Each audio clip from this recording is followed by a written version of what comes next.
faiblesse, mais la puissance de Dieu se manifeste à travers sa faiblesse. C'est comme aussi je vous dirais, à la mort de Jésus notre Seigneur, tout le monde avait senti que c'était une humiliation. Tout le monde se disait que quelle souffrance. Mais je vous dirais, c'est dans cette même souffrance qu'est sortie notre victoire, notre salut. Alléluia. Amen. Car c'était sur la croix que Jésus a remporté la victoire. Ce n'était pas dans la tombe qu'a commencé la victoire, mais la victoire a commencé par la croix où le Seigneur avait crié, tout est accompli. Acclamons le Seigneur. Et pour conclure à ce message, je voulais dire ceci, mes frères. Quand vous êtes avec Dieu, regardez vos souffrances, regardez vos temps d'humiliation, regardez vos temps de malheur comme un temps de beaux moments où le Seigneur va se révéler pour manifester sa puissance. Parce que dans la Bible, nous venons de lire dans cette écriture, il est dit que quand je suis faible, c'est alors que je suis fort.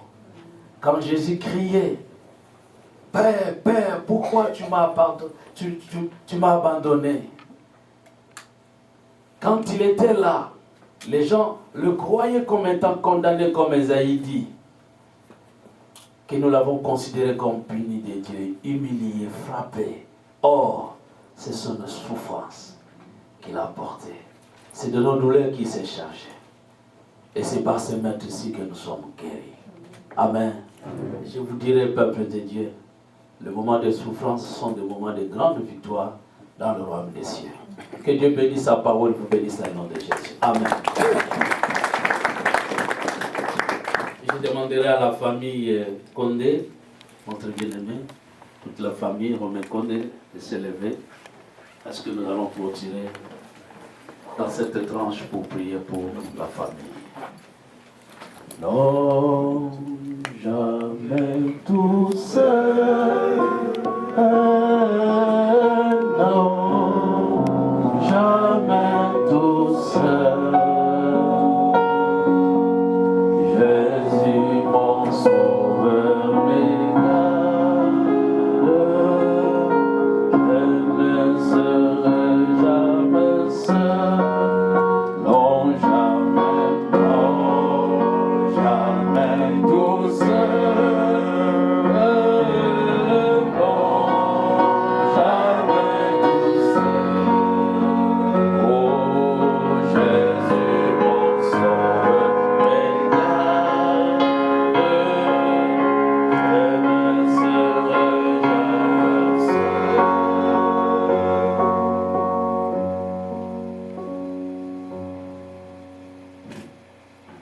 À notre bien-aimé Romain Condé ainsi que toute la famille, je dirais ceci. Ne voyez pas ce temps de la mort de papa comme un temps de faiblesse, d'humiliation, de rejet, d'abandon. Et ne dites jamais que Dieu vous a oublié. Mais c'est un moment fort où Dieu va se révéler réellement qu'il est le Père des orphelins. C'est au moment où le Père s'en va que Dieu se proclame comme étant le Père des enfants qui sont restés. Et quand Dieu est Père, il est réellement Père. Il va le confirmer.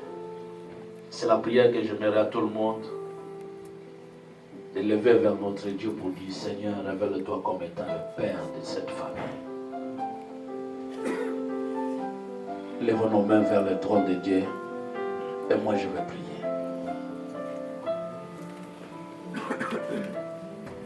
Père Tout-Puissant, Seigneur du ciel et de la terre, le ciel est ton trône et la terre est ton marchepied.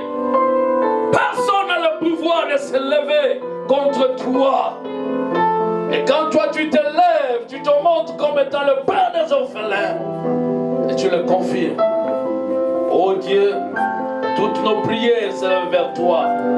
Nos âmes s'élèvent pour dire, révèle-toi à dater de ce jour. Que tu es réellement Père pour cette famille. Le Père des orphelins. Le Père des orphelins.